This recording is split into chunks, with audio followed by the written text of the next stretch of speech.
everyone, welcome to my channel. My name is Teresa, and in today's video I'm going to be doing my makeup and myths.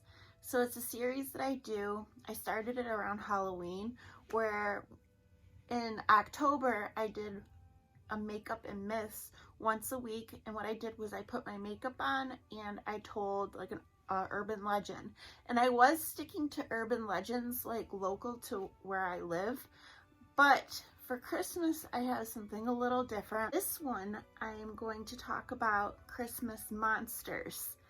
So all around the world, there's all kinds of legends, myths, folklore that people tell. And I picked a few of them that I want to talk about today.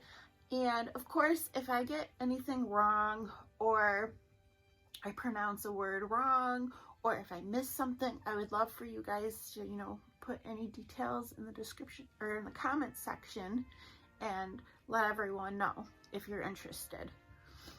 And in this series, I also put on my makeup as I tell the story. It's very similar to Bailey Sarian's what is it called? Murder, Mystery, and Makeup. Very similar. This is where I kind of got the idea, but I don't talk about true crime.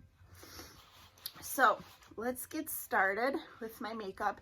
And if I forget to mention anything, like the makeup products I'm using, I'll link everything in the description box. So I'm going to start with primer, which is from Wander Beauty. It's Glow Ahead Illuminating Face Oil.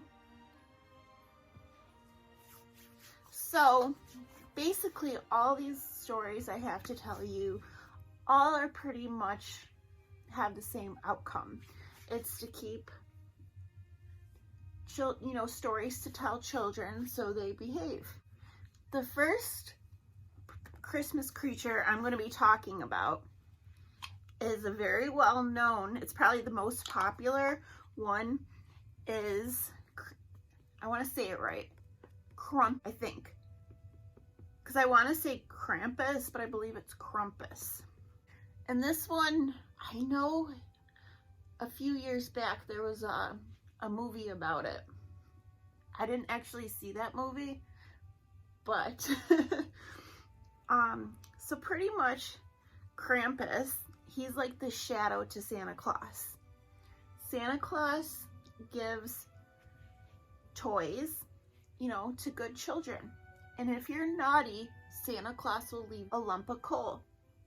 And that is how Krampus knows. Did I say it right? That is how Krampus knows if you are a naughty child. So the legend of Krampus is from a Central European tradition. I guess it's from Austria, from the Alps of Austria, and it dates back to pre-Christian times. The name Krumpin derives from the German word Krampen, which means claw. Krampus is a demonic looking creature. He has claws, horns, and a very long pointy tongue. So he's pretty scary looking. What Krampus does is he'll haul off naughty children into his sack, and he will either gobble up the children or he'll take them back to hell with him. Because I know in some folklore that they say that he is the son of the devil. And Krampus also, I guess he carries around chains and birch sticks. Because if he doesn't eat you, if you're lucky, he'll just whip you with it. Many people have a festival celebrating Krampus. These festivals can occur throughout the month of December, but they most likely occur the night before St. Nicholas Day, which is December 6th. And pretty much what people do is they'll dress up like Krampus, or I guess they'll have celebrations, parades. I know in New Jersey, there's a town, I forget what the town's called, but in 2015, they started up the celebration, and they'll have vendors selling things, they have food, and a parade, and people will dress up like it's a huge celebration. I guess the first year that they did it, over 200 people came, so it was pretty popular. I'm curious, have you guys ever heard of Krampus or Krampus? Have you seen the movie? I definitely have to check out the movie. I remember when the movie first came out, I wasn't that interested. I would blend in that foundation forever. But now that I've been researching all this, I'm definitely interested to watch that movie. Now I'm going to talk about a different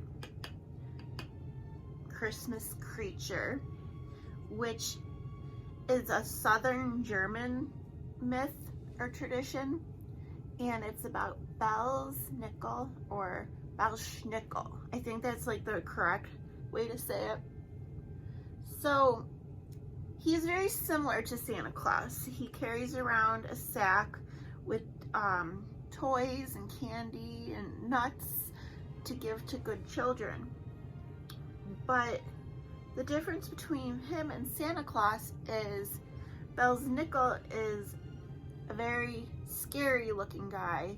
He's very dirty. He has a long hair, a long beard. He's dressed in rags, and I guess he smells really bad.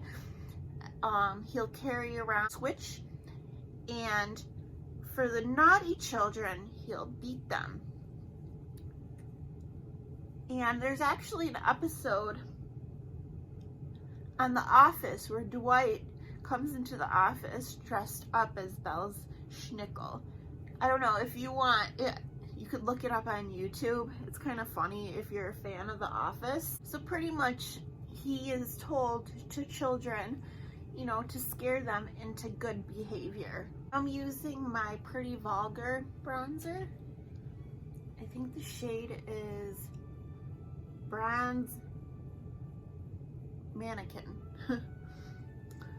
So, have you guys ever watched Sabrina, The Adventures of Sabrina? It's on Netflix, and I guess it used to be a comic book. It's not like the cute version, the cartoon, or the version I've seen on, what was that? It was called, like, Thank God It's Friday. It was called something on TV on Fridays. They would do it where they had like Boys Meets World, they had Sabrina, they had like a Clueless show. They had all kinds of different like shows, Family Matters, all that. Well, The Chilling Adventures of Sabrina that's on Netflix is definitely not the same version. But this person, or this creature or witch I'm going to be talking about, actually makes an appearance in that show. So when I was looking this one up, I found it, I was like, oh yeah, I, you know, seen her or heard of her. So her name is Gryla, or Grayla, I'm not sure. She's from Icelandic folklore, and Gryla is said to come down from the mountain from where she lives, I believe on Christmas, to look for naughty children. And if you're naughty, just like any other Christmas creature, she'll grab you up and bring you home and eat you. And Gryla is actually very interesting. There's a lot to that story, and I could probably make a whole video on her. But Gryla is very hideous, and in some folklore, what I looked up, she's said to be a giant. And she lives in the mountain with her husband and her 13 children, which are called the Yule Lads. And they all have a special job. I guess they're tricksters. They like to play pranks on people. What else do they do? Like the one, his job is to be kind of like a peeping Tom. He'll look in the windows of people's homes and spy. And if like he sees that a child is naughty, he'll go back to his mother, Gryla, and tell her, and she'll know which children are naughty, which children she could bring home and eat. In my research, I also found that the folklore, like the legend and the stories, were so scary that the government actually banned the stories from being told anymore because it was scaring people so much. So I guess the story, the version, has been toned down since then, so not to, you know, scare children. Well, Gryla also had a giant cat, and the cat was considered to be like a monster, and he was called the Yule Cat. Just like Gryla's 13 lads, the Yule lads, the Yule Cat also had a job. I'm going to be using this is the Fairy Tales Storybook Cosmetic Little Briar Rose. So what the Yule Cat would do is the night of Christmas or Christmas Eve, he would go down to the village from the mountain and he would peek into the houses through the windows. And he wanted to see if the children received new clothes for Christmas, new socks, new shoes, and if they didn't receive any clothes, because you know kids hate getting clothes for Christmas. They get upset if they see socks or they're like, oh, clothes, and they just throw it. But this cat wants you to get clothes, because if you don't, he'll come and pick you right out of the house, this giant cat, and he'd bring you back up to the mountain and eat you. Just like Gryla the witch, and I'm not sure if the 13 lads eat children too, but a lot of these stories are very common because these Christmas monsters enjoy eating children. If you were a good kid and you did receive clothes, the Yule Cat will leave you alone and he'll just move on to the next house. So pretty much the Yule Cat was a story created, you know, to help so your child wouldn't be lazy. So your child will do well, do their, you know, hard work and do their chores. And also not complain if you got toy or clothes for Christmas, I suppose. So I guess if your child is complaining that they're getting clothes for Christmas, maybe you could tell them the story of the Yule Cat. It seems a lot in a lot of these folklore, it's very common that all these stories are meant to scare children. I think I'm going to go in with this like purpley shade, do something a little bold, and then I'm going to line my waterline. And for mascara, I'm going to go in with this Tarte Big Ego. So do you guys have any like Christmas myths or Christmas legends that aren't your traditional, you know, jolly old St. Nicholas coming down the chimney, you know, any traditions that are scary or legends from where you're from?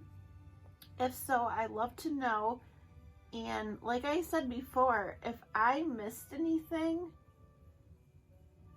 or you have anything to add to the story, I would love to know, because there's so many different versions of folklore. From like, I know each part of the world has a different story or a different variation of the story. So I don't mean to offend anybody if I got something wrong. I just find it very fascinating to learn about different, you know, folklore, different traditions, and different cultures and what their traditions are. Okay, now I'm going to go in my lip. It's the Tarteist lip paint, and I'm not even sure what shade it is, honestly. It's just this little guy right here.